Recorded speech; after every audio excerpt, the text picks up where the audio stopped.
What if you were afraid of nothing? Nothing. Man, beast, financial, bankruptcy, nothing.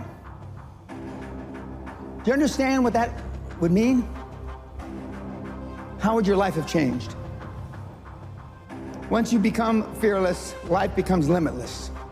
I'm not afraid of anything. I should be dead by now. I've been run over by a charging buffalo.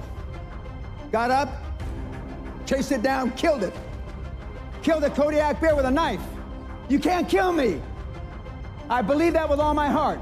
You can't kill me. And of course, the people that I've talked about, Andrew Carnegie, Henry Ford, Rockefeller, Steve Jobs, they're all tough. Snowflakes melt under pressure. In 1986, the average man's handshake pressure was 118 pounds. 2016, 96 pounds. Testosterone levels in sperm counts tested 50 years ago, and today they're producing 60 to 70% the amount of testosterone levels in sperm counts as they did. We're dying out. They're deathly afraid of everything. Everybody's scared to death of what might happen, and so they want to come across as your friend. It's like my snowflake test. You know, the first question, paraphrasing it, what would you do if somebody spit in your wife's face? And the answers range from, well, I try to ascertain what kind of day he was having. And if he had a bad day, I try to be understanding. I'd be in prison for murder. I would beat the guy to death. Is that what we need today? Everybody? No, I'm not saying that's me, though. Okay. But I am advocating that the guys act like they had a pair. There's never an easy time to make a hard decision. Never. But what you have to be able to do is pull the trigger, take action. And reading books and listening to podcasts is not taking action. It's just another form of procrastination. The main differentiation between the high-performance people is they believe in the extraordinary. Remember yesterday I said you're never going to exceed your highest and wildest expectation. For those of you that want to be a millionaire, you're never going to make 10 million. For those of you that want to be 10 million, you're never going to make 100 million. For those of you that want to make 100 million, you're never going to be a billionaire. Because psychologically, see, your subconscious doesn't know you're full of. Your subconscious starts to slow down. When you get, let's use the 100 million number, at 75, 79, 82, 89, 91, and then you're asleep at 96 million. And you may stumble over the goal at 100 million by accident. I have 3 regrets in life. 1, I'm a combat-trained Army officer who never saw combat. 2, the night before my mother died, I told her, God damn it, you're not gonna die, quit f***ing around. She's dead in the morning. And the 3rd, I didn't set my goals high enough. Jack Welch said it much better than I. There's no such thing as work-life balance. There are work-life choices, and you make them, and they have consequences. There are consequences that I didn't go to our daughter's sweet 16 birthday party. There are consequences. But are they greater than the consequences of you being dirt broke when you die? You ask yourself that. Would you rather make a choice between your daughter's 16th birthday or you being flat broke, huddled up in a corner, homeless, whenever your time comes? You tell me. But conventional wisdom, political correctness, has it all backwards. You're a bad person because you missed your birthday, right? You're a bad person because you celebrated Christmas in January, right? Horse. And the pundits that give you this horse are poor themselves.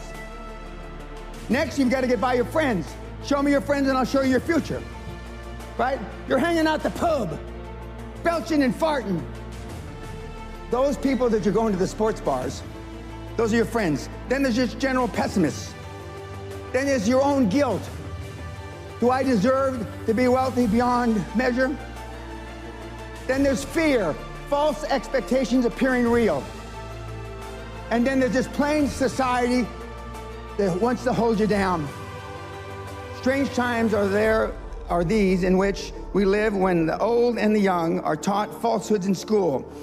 And the person that does tell the truth is called a lunatic and a fool. But John Lennon said it a little differently. Being honest may not get you many friends, but it will always get you the right ones. And what I want you to do from this point forward, no matter if you hated what I said or the way I said it, is choose carefully the people that you associate with. Warren, back when he used to send out tweets, Buffett that is, you will continue to suffer if you have an emotional reaction to everything that is said to you. True power is sitting back and observing things with logic, and power is restraint. True power is restraint. If words control you, that means everyone else can control you. Breathe, let things pass. In my day, they used to say, sticks and stones can break your bones, but words can never hurt you. Now it's just the opposite. There are major universities in this country, on this planet, that have safe rooms, that have safe buildings, that if life becomes too stressful, you go to that building. If your adult child needs a safe space to avoid offensive words, you failed as a parent. Most of us care what other people say, and most people care what other people think. And if you can just reduce that emotional baggage just a little, you have no idea how much freer you're going to be and how much more you're going to accomplish in your life.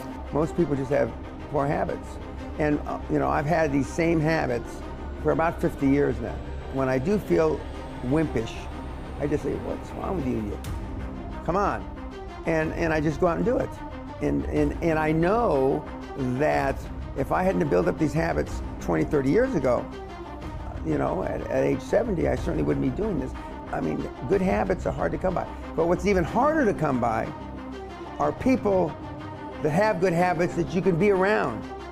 Machiavelli said, a ruler is judged by who he surrounds himself with. If I were to decide what kind of person you were by the people that you are closest to, what would I think of you? How would I judge you? So people don't spend enough time selecting that peer group, even if they have the good habits. You're saying that's not enough. Yeah, because they go to default. Okay. What are some of your other good habits, high performance? I never give tacit approval, but I go out of my way to make sure that if I hear bull, I tell them it's bull. Keeps you with the right people. It gets your message out loud and clear. Correct. All right, no tacit approval, good. Give me a couple more. Sam Walton's sundown rule. That means that before he left the office every day, everything on his desk, every message that came in, he answered. So I clear my desk every day. All right, so over-communicate, and other people should too. The thing that most of you lack in is time management. The reporting system I use is the reporting system I use as a young officer with NATO. And it's basically, what are you going to do? What are your goals for the day?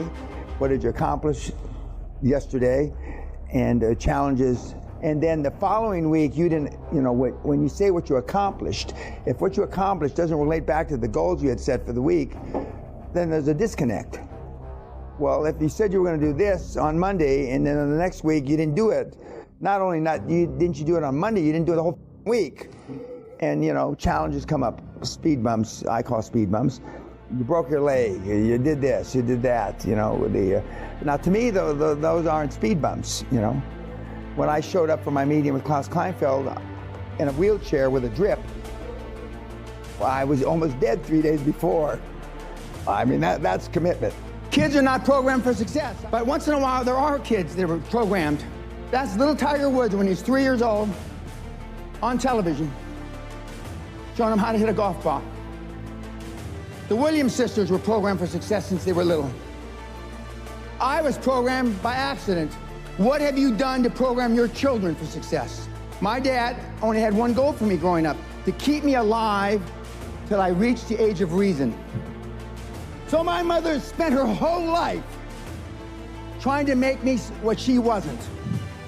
Can you say the same for you, your parents, your children? No. So I'm not here by accident. And yet I still push the envelope. I believe with all my heart, you were meant to achieve. I believe, and this is the only religious thing I'm going to say, is I believe whoever the put us here, however the we got here, we were put here to be all we can be, not a fraction thereof.